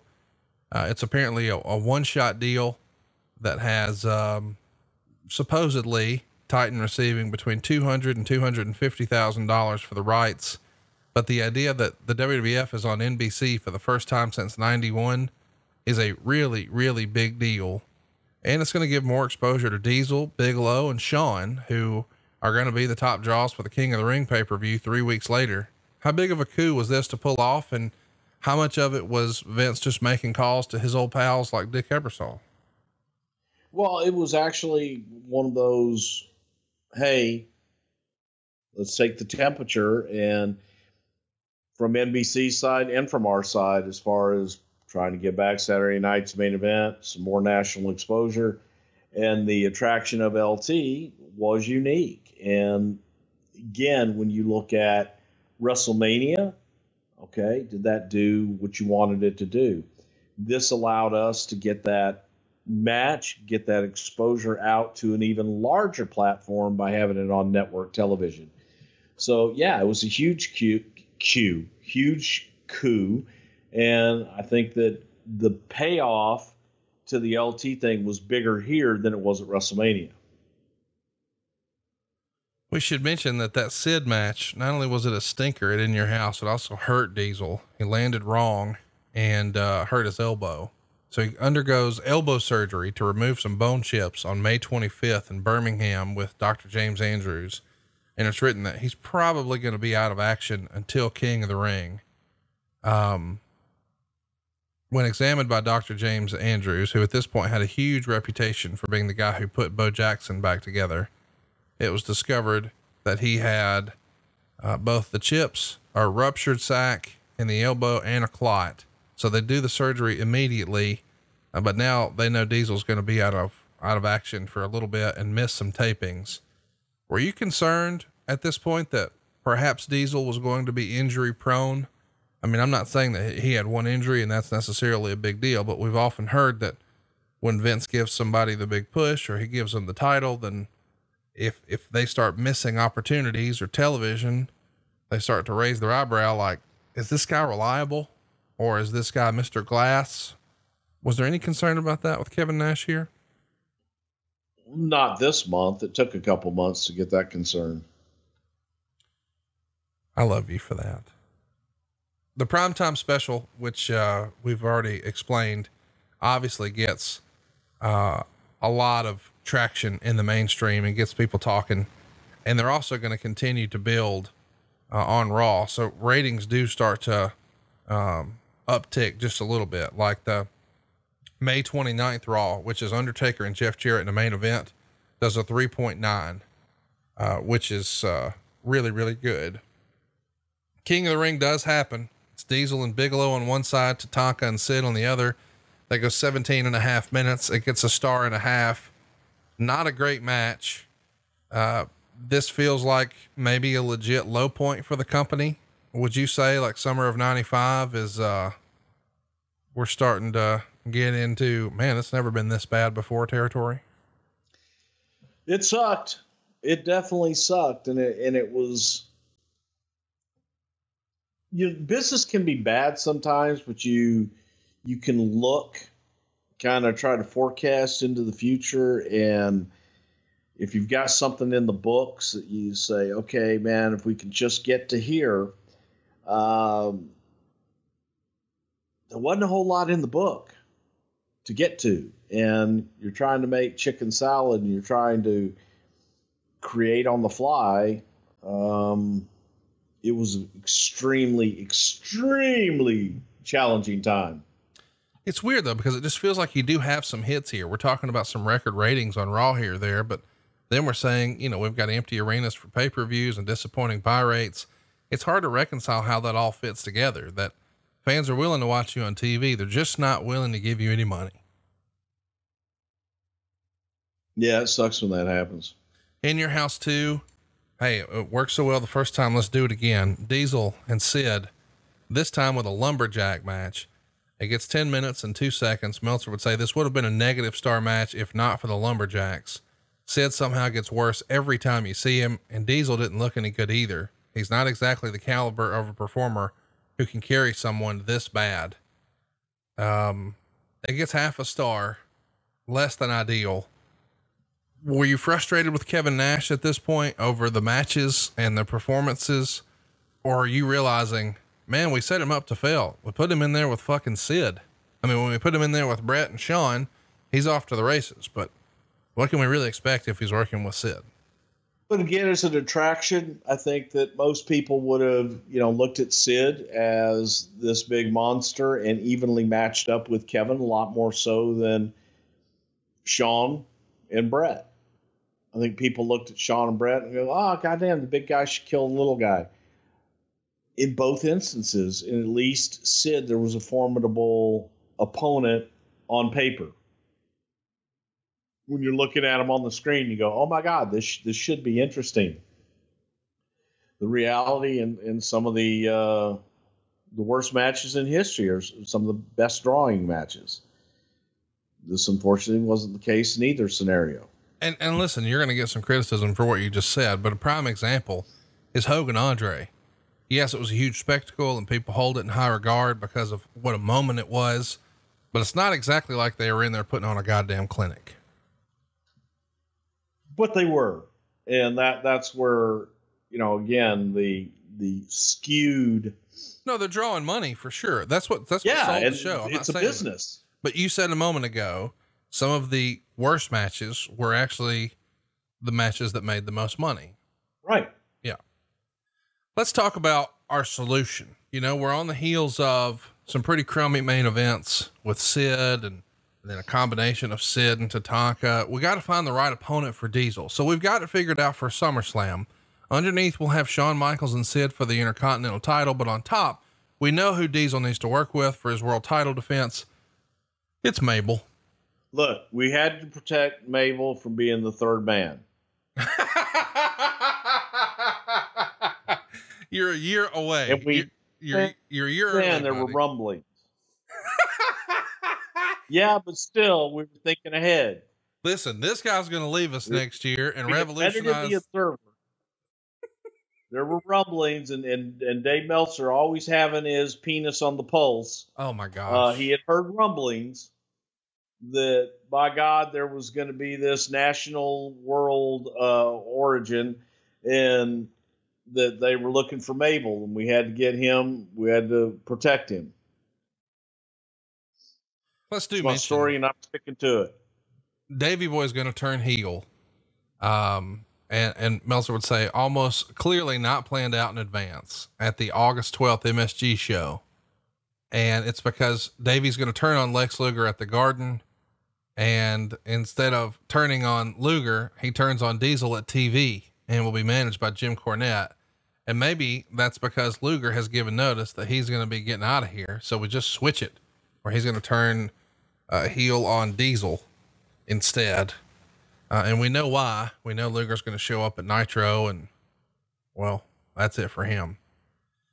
Let's talk about the Montreal show here on September 15th. Boy, this has been talked about a lot. They're going to do Diesel versus, as you call him, the Pirate. Most likely Diesel will get booed out of the building, as Pierre is the most popular WWF wrestler in Montreal. He was on a major radio show this past week, and most of the questions were smarter than the Garden variety. When asked about Jarrett and Rhodey leaving, Pierre Carl Ouellette, who wrestles as Jean-Pierre Lafitte, said that among the wrestlers, it wasn't a big thing. He said he hopes the fans booed Diesel out of the forum and kind of laughed when a caller said it was almost sure to happen. When someone who called in brought up money problems, he said that the crew now is a bunch of young guys and he's not at all worried about the future of the WWF. But this is kind of a big deal that we're going to start promoting this, and it is going to get quite a big crowd, and there's going to be controversy on the heels of this. So let's talk about it. You know, on paper, why did quote unquote the Pirate seem like the right opponent for Montreal? Is it simply because he was the stronghold there, or was Pat Patterson insistent? How does that happen in this era? Montreal's a weird place, man. And for whatever reason, we always book Montreal differently than we did any other place in the world. And it performed differently than most other markets in the world. I will say this, had Jean-Pierre Lafitte stolen Diesel's vest, brother, that place would have been sold out. We could have taken it to the stadium there. Ben Poreya in French Canada. We should mention in late August, a report comes out that the NBC special has now fallen through, and now WWF is trying to put together a deal for Fox to air it Friday night in prime time in early September. What happened with the whole NBC thing that felt like a done deal just several weeks prior, and now maybe not so much? It did, and it's chalk it up to one of those things, and chalk it up to just looking at it and people getting cold feet on NBC side saying, do we really want to do this? Do we want to, I think, what was it? Baseball or some kind of shit, basketball. One of those, two of those other sports that I don't follow. It was cold feet. That's what I'll chalk it up to, was cold feet. It has to be disappointing though, because I mean, Vince always maintained a good relationship with those guys. I mean, even doing stuff with them with the XFL. So, and that's years from now, but, either way, things worked out with Fox, as we well know. Let's get to, SummerSlam. It's, not good. Half a star. Diesel gets the win over Mabel, 9 minutes and 15 seconds. Meltzer says these two couldn't work a match at all inside the ring. Less than ideal here. Lex Luger does come out and make the save, and, Luger's gonna be here. Mo is here. There's a lot of interference and other stuff, but there is a major spot in the middle of this where, Mabel just drops down directly on Kevin's back. And I think in real life, he did. I think Kevin free-falled on that motherfucker. Tell us what you remember about the spot and Kevin Nash's reaction. Well, the spot was scary as shit. Cause it's just all of Mabel's weight. And that was a lot of it just right smack dab. And you could tell from Diesel's reaction that he wasn't ready for it. And it was, we were thinking, oh shit, man, he's probably got broken ribs on that or something. And sure enough, man, he came back in a shit pot full of pain and was out for quite a while. This was kind of the streak of Kevin pretty much missing all the house shows, in between pay-per-views during this point, because it was that caliber of matches and on the pay-per-views, and it just took its toll. It's been said, I think in a shoot interview, that Vince was ready to fire Mabel right after the match and Nash had to talk him out of it. Do you remember that? I know Vince was pissed. We all were pissed.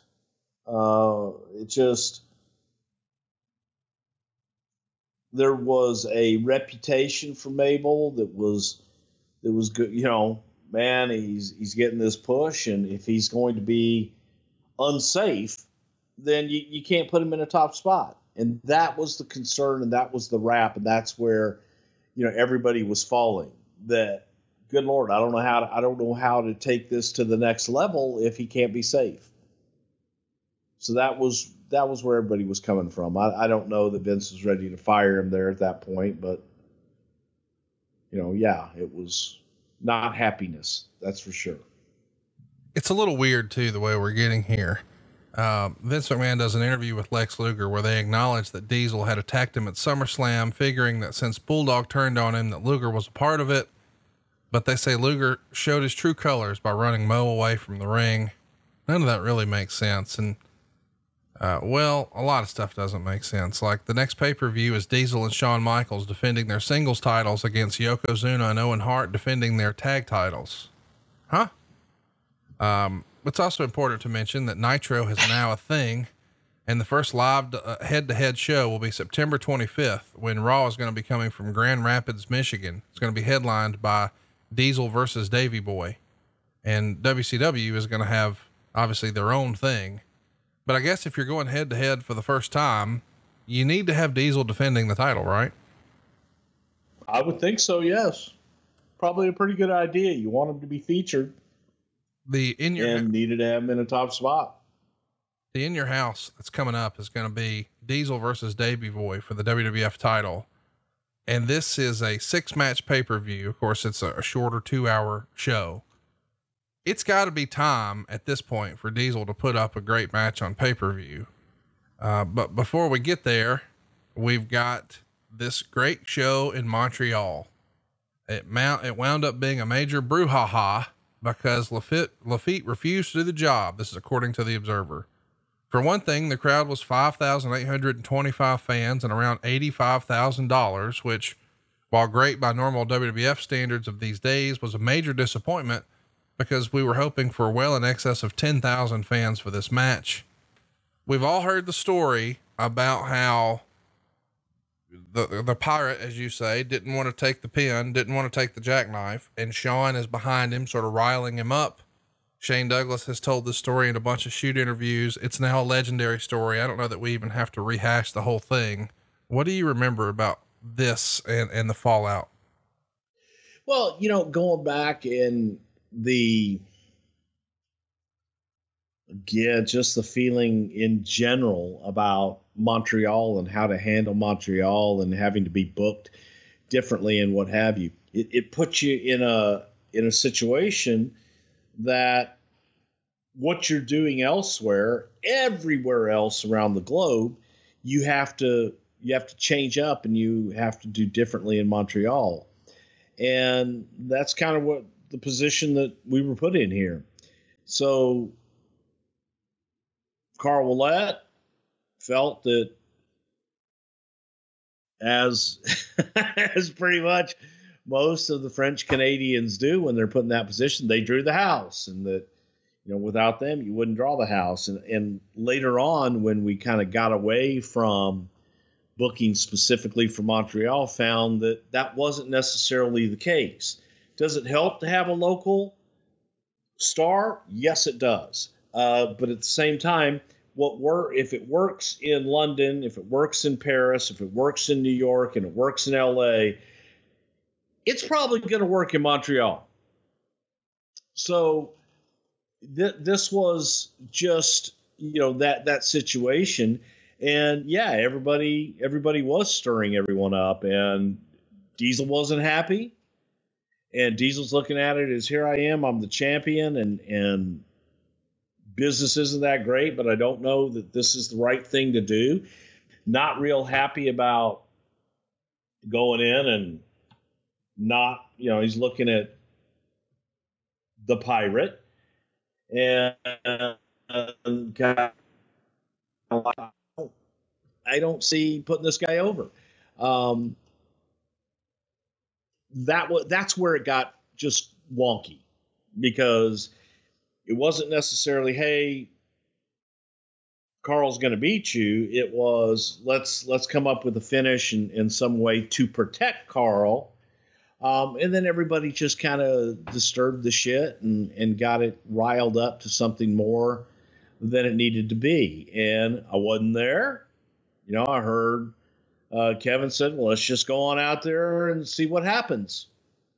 Let me interrupt you right there and tell you what Meltzer wrote. He says Lafitte did a ton of local publicity for the match, and when he arrived for the show, he was told by Tony Gurria it was a jackknife finish, and he immediately refused.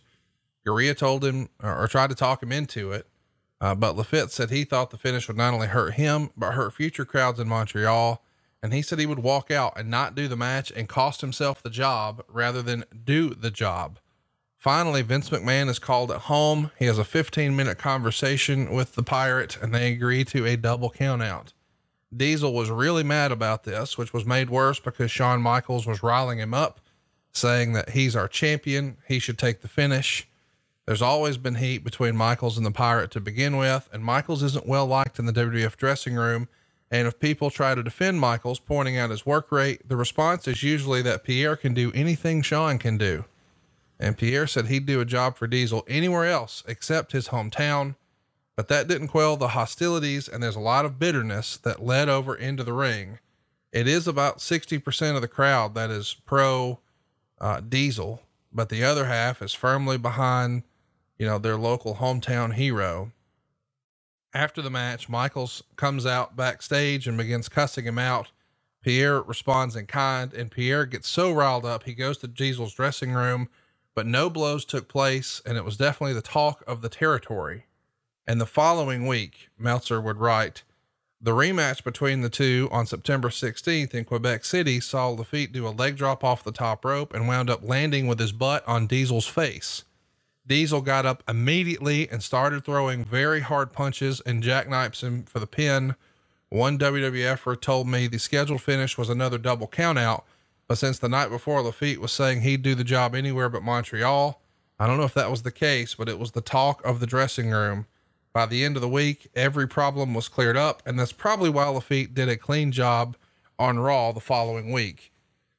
This has become shoot interview lore, and a lot of people say the real catalyst of the issue was Shawn Michaels. Would you agree with that? I wasn't there, and I wouldn't be surprised if it was Shawn Michaels that was stirring it up at the time and just, making a lot more out of it than it was. But I also come from the school of you don't book one town different than the rest of the territory. And when we got to that point and being that big of a company. So I didn't agree with the philosophy of booking Montreal different than any place else. So for me, it was, if you didn't, in building your new champion and you didn't want to build him, then we shouldn't have booked the match. Well, we booked a great match today when we're talking about Kevin Nash in the WWE. Unfortunately, we're going to have to take a timeout right now. We blocked off 2 hours of Bruce's crazy schedule, but now it's time to get back to making the donuts.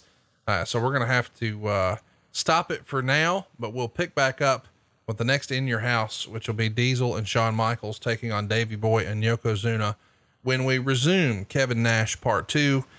This is going to be much more in depth than we originally planned, and I love that. But unfortunately, it's going to be a multi-parter. We appreciate all your support here on the show. Hope you'll stay on track with us. We've got lots of great stuff coming your way. Of course, we're going to keep the Kevin Nash story going, but we've got some other great stuff planned later this month as well, including, and I'm really excited about this one because I like talking about the old school stuff. We're going to break down In Your House 2 in long form. We'll get a little more modern with Great American Bash 2005, and we'll wrap up the month of July with Saturday night's main event from July 28th, 1990. But at least for now, Bruce, thank you for blocking off 2 hours of time for us today. This is 2 long shows in a row, man. I appreciate your commitment to getting up at the butt crack of dawn and trying to talk a little old wrestling with us. No worries. And Conrad will even do this 2-parter. You're not going to have to wait till next Friday, and we'll get it done this weekend and have it out there for everybody. How's that? I like it. We're going to try to circle up sometime Sunday or perhaps first of the week, and we'll be back at you with Kevin Nash Part 2. This is fun, man. We'll see you soon right here on another Something to Wrestle with Bruce Prichard. Rock on. Hey, it's Conrad Thompson. Thanks for checking out the podcast here on YouTube. Be sure to hit the subscribe button and the notifications bell so you get a notice anytime we upload some new content. And go save yourself some money right now. If you're in a 30-year loan or you have credit card debt, it's not a matter of if I can save you money. It's a matter of how much. Find out right now for free at SaveWithConrad.com.